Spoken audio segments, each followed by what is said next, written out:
will try to summarize as much as I can our position, our views as France on the item of this evening, which is the French views of the developments and evolution in the Eastern Mediterranean and the Middle East. Of course, that includes also, I have to say and start with that, including, I would say, Cyprus, which is not the main point of the topic, but it's also part of it. I will try to do, in order to structure my speech, to focus on three parts. First, where we are as France in this area regarding our own history. That's number one.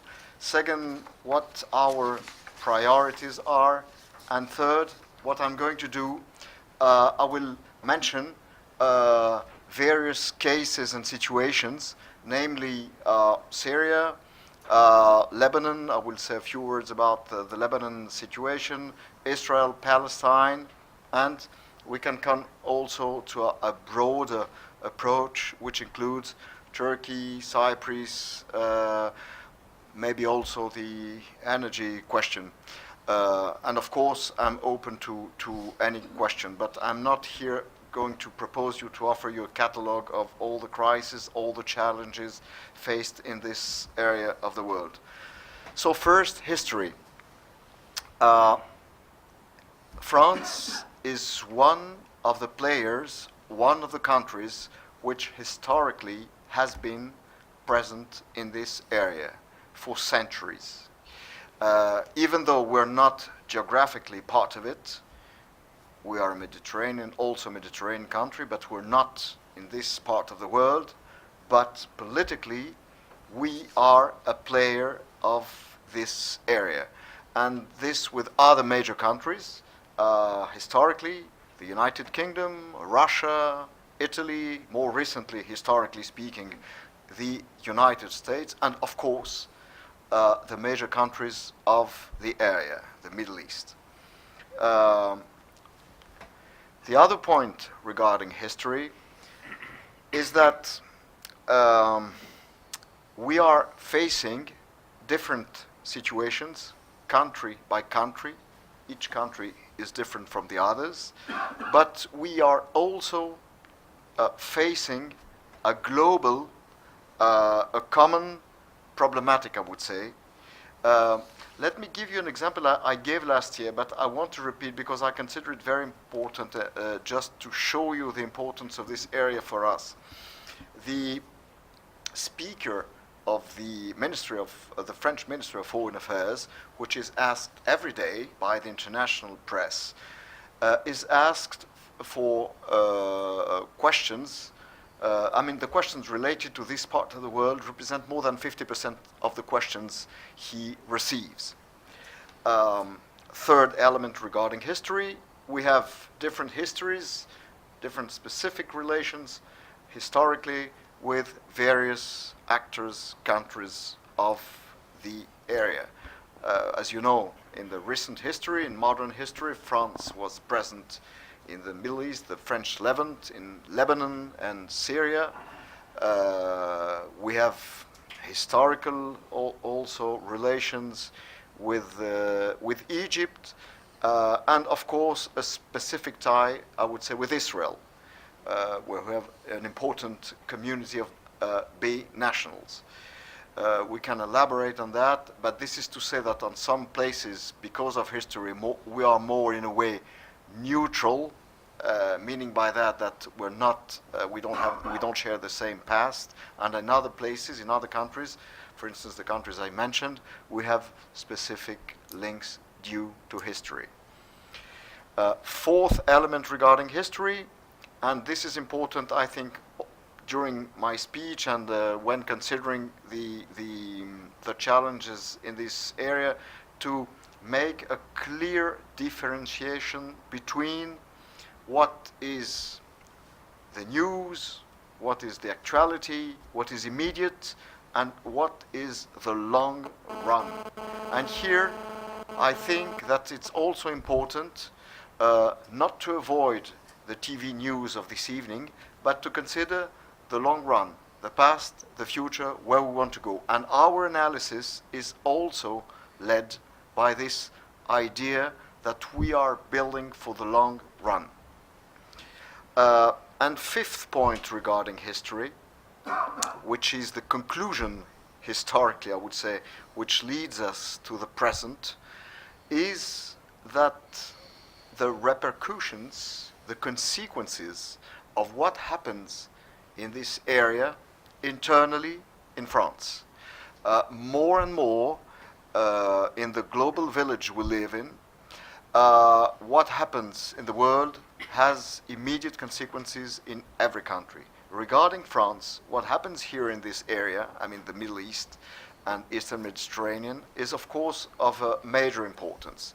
We have important communities coming from this area. We have people very sensitive to what happens in the Middle East and to all the difficulties, the crises, the challenges faced in this area. So this is also something we have to consider. It's not only an external affair, it's also an internal question.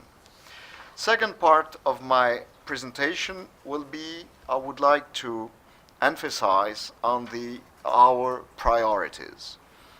First priority, it's stability. We want, and we try to contribute as much as we can to the stability of this area, which is more and more closely linked, imbricated in a way to Europe. Again, it's both external and internal. Just see how many major challenges we are facing, or coming from this area, or related to it, or with some kind of relation to it.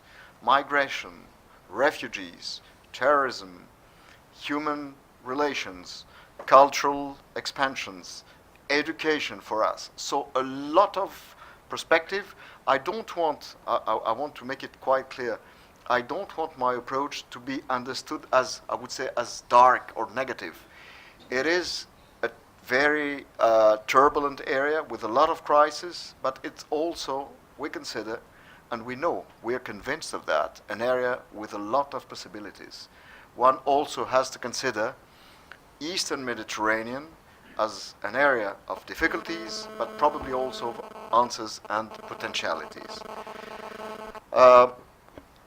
Second element regarding the priorities within the European Union, that's important to, especially for our friends who are representing countries which are not member states of the European Union, that we also have to advocate within the European Union. France is one of the country, and frankly, for knowing a little bit these items from inside when I was serving at the ministry, is probably one of the most convinced country within the European Union to give emphasis to the cooperation between the European Union as a whole with what we call the southern flank of it.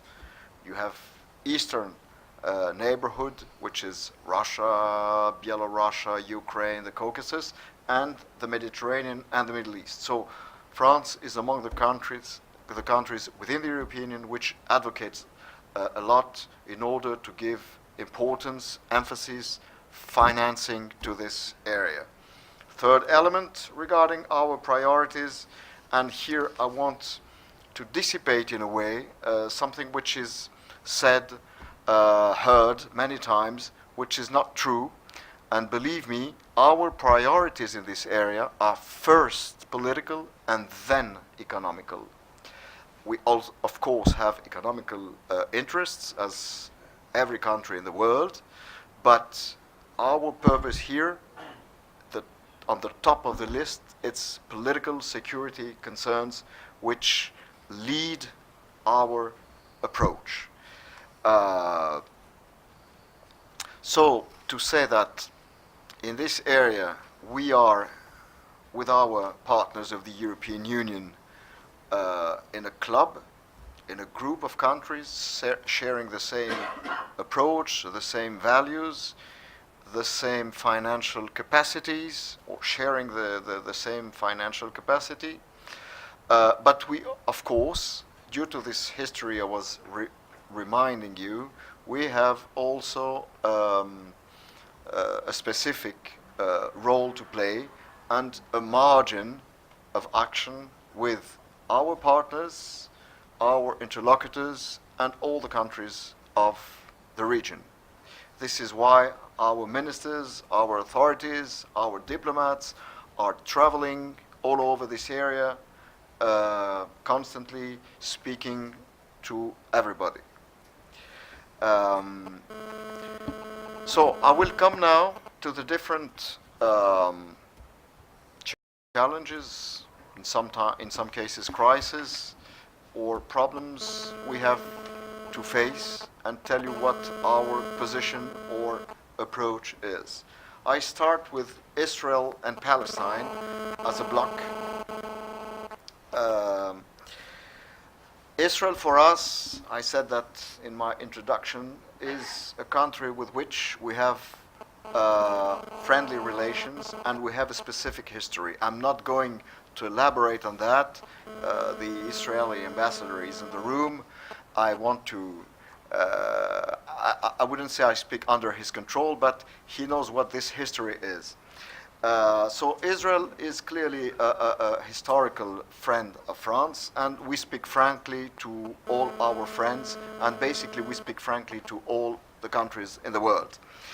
What we wish, and there's nothing new about that, it's a constant position during the Fifth French Republic. It had some evolutions, but is that what we want, what our authorities want, is peace which lasts and is built in this area.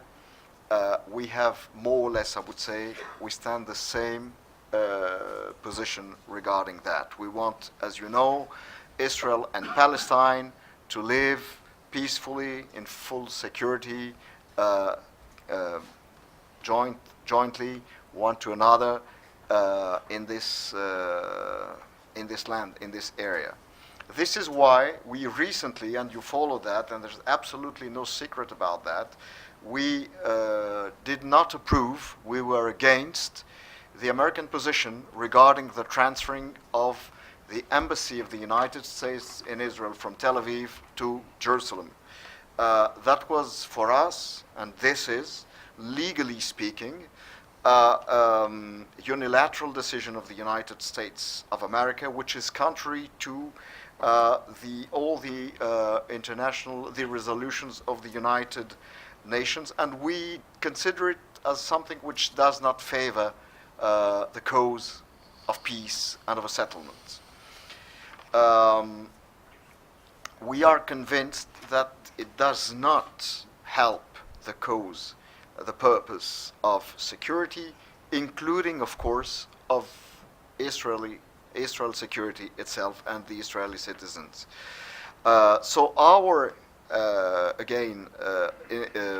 involvement is to build a strong peace in the area, and again, having two states living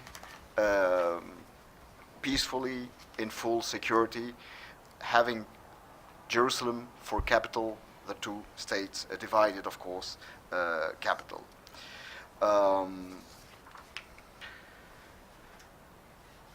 So this is why we all the time, and we are now going, we have a visit of our minister to Israel. He's going also to meet the Palestinian leaders.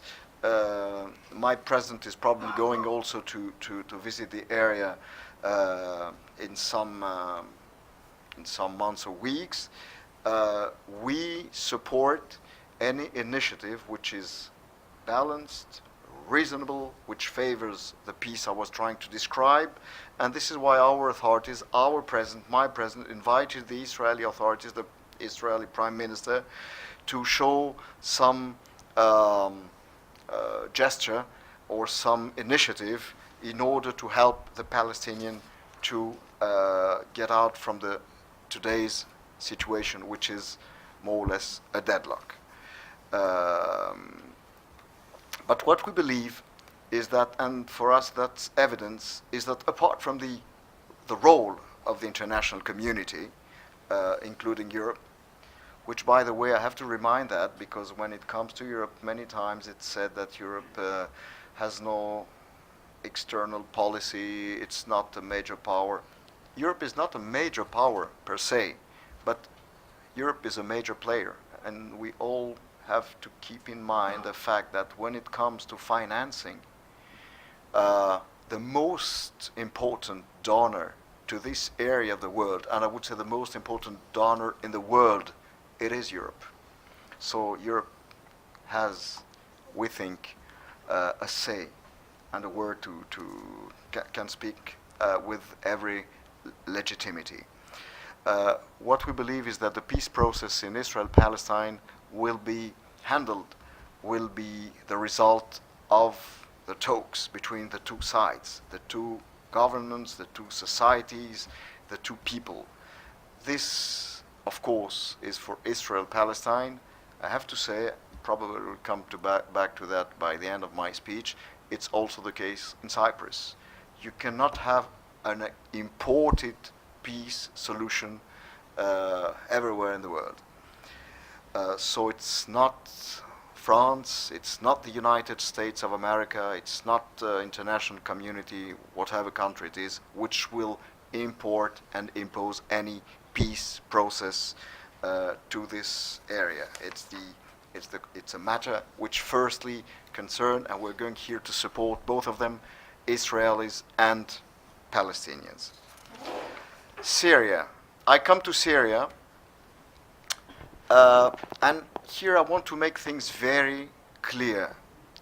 We have one enemy in Syria, and this enemy is Daesh. This is our priority. There is no 2 or 3 or 5 number one. There is one number one. One enemy, it's Daesh. That's quite clear. You saw that recently we had tragic terrorist attacks in France last week, which are related to that. So I'm not going again to come to too many details regarding that, but one target, one priority. We don't have 2 priorities, we have one, and this priority is clearly is Daesh and terrorism. So what we need and we have to do, we think, in Syria, we have first to finish with the war, and second, we have to win the peace. First, by defining a common goal, which is, of course, to reduce, to suppress, to eradicate terrorism, and then to rebuild stability of Syria.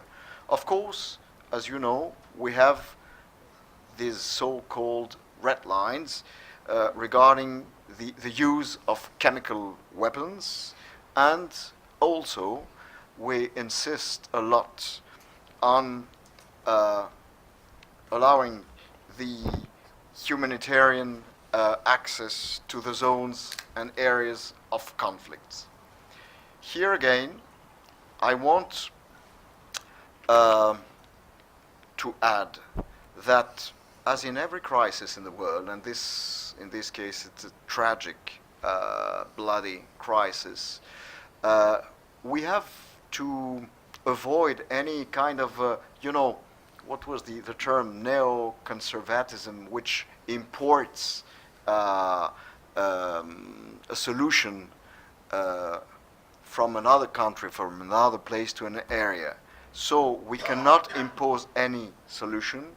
We want to help, we want to fight, we want to be part of the solution, we want to be positive, but we want to avoid any imported solution to Syria, as we want to avoid that everywhere in the world. Is President Bashar al-Assad a friend of France? The answer is clearly no.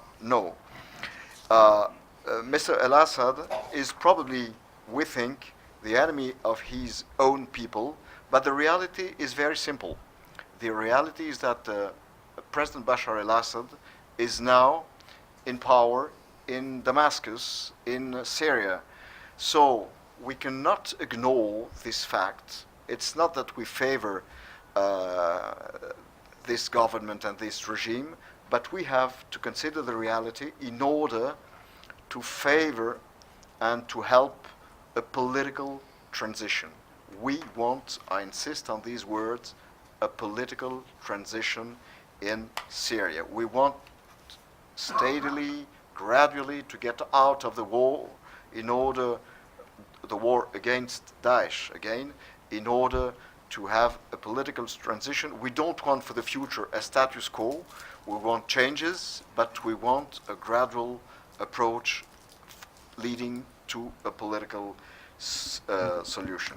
So this is why we need to have collectively diplomatic initiative, and we spoke of that. We presented our views. My authorities did that recently in New York at the General Assembly of the United Nations last September, and since then all our statements were constantly going in the same direction. And as you know, this is a major question, a very sensitive one we are mentioning, speaking to with all the leaders of the world.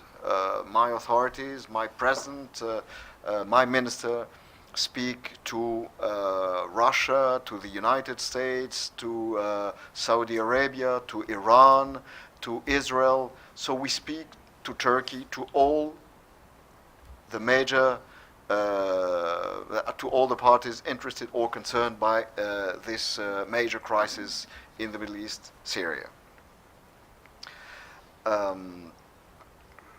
So what we have to do, or at least what our analysis is, and what again we try to support as much as we can in a difficult context, is in order to rebuild Syria, what we want is, as said, and I don't repeat that, a political transition.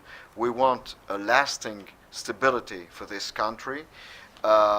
We want, and we insist very much on that, plurality of all the religions, all the minorities, from the Christians to the Alawis to the Sunnis, to all the minorities, and of course political plurality. This is what we want to support and we try to promote politically.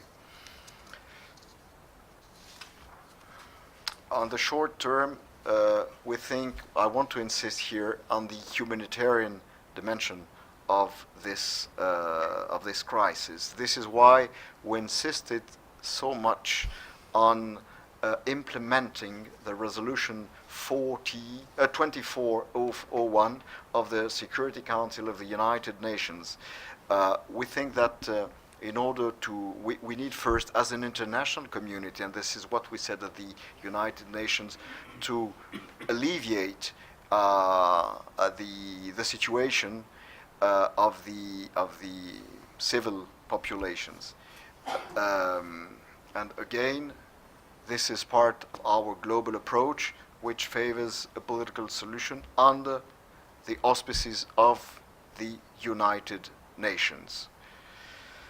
Because we want this crisis, we don't want rather this crisis, which is already so tragic, to expand in all the area of the Middle East.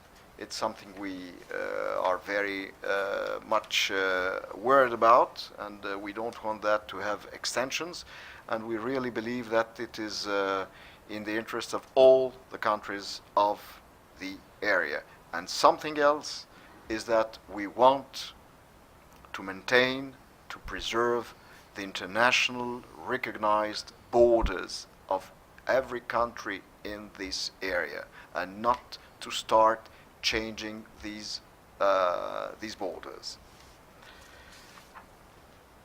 Let me tell you that again, this is public. My president, which is follows very much this crisis, as all the European leaders, recently spoke to Turkish president regarding Syria. He reiterated the need of ceasefire, ceasing the hostilities, as it has been decided, but probably not implemented, by the Security Council of the United Nations, and this immediately. We don't want any more these indiscriminated, if I can say so, bombings in all places, and we want, of course, humanitarian aid to be an access for humanitarian aid. This is basically what he said to Mr. Erdogan, and this, of course, concerns the last points of major tension. Here I'm referring to the Ghouta area, but also Afrin, whereas, you know, the Turkish army led an operation. That's a major point of concern for us. So this is what we want for all Syria, with no exceptions.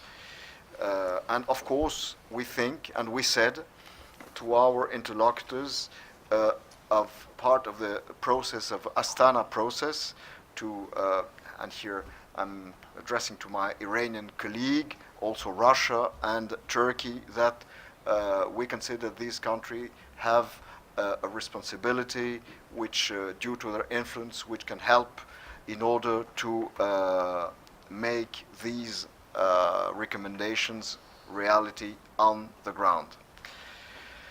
On Lebanon, you know our position, which is a consequence, I would say, of the so important relation historically we have with Lebanon. Unity and total independence and sovereignty of Lebanon is the major goal. We think that even though during its history this country has been in different phases, some of them were very tense, we think that its plural, politically, religiously model has to be preserved and maintained. We are committed as France to help as much as we can to stability of Lebanon, and this is why we want to involve international community in order to support financially Lebanon with investment. Conference will be held in Paris on the 6th of April with international donors, and we also need to help Lebanon the security forces of Lebanon in order to fight terrorism. As you know, we called all the Lebanese political forces to avoid any implication in the external regional crisis, namely in Syria, not only but mainly in Syria. This is what I think they call the dissociation or distanciation, and that's important for us. And the way around that, we want no import, if I can say so, of any regional crisis to Lebanon. So the idea is to preserve integrity of Lebanon politically and in terms of sovereignty. And I would also close concerning Lebanon, saying that we really insist on the importance of the contribution of United Nations to the stability of South Lebanon to the border with Israel.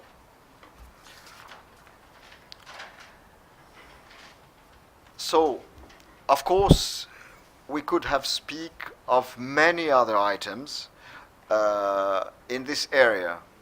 Of course, as always, in speaking of this area, which starts from the Eastern Mediterranean and goes to the broader Middle East, we have to define what the limits of the broader Middle East is.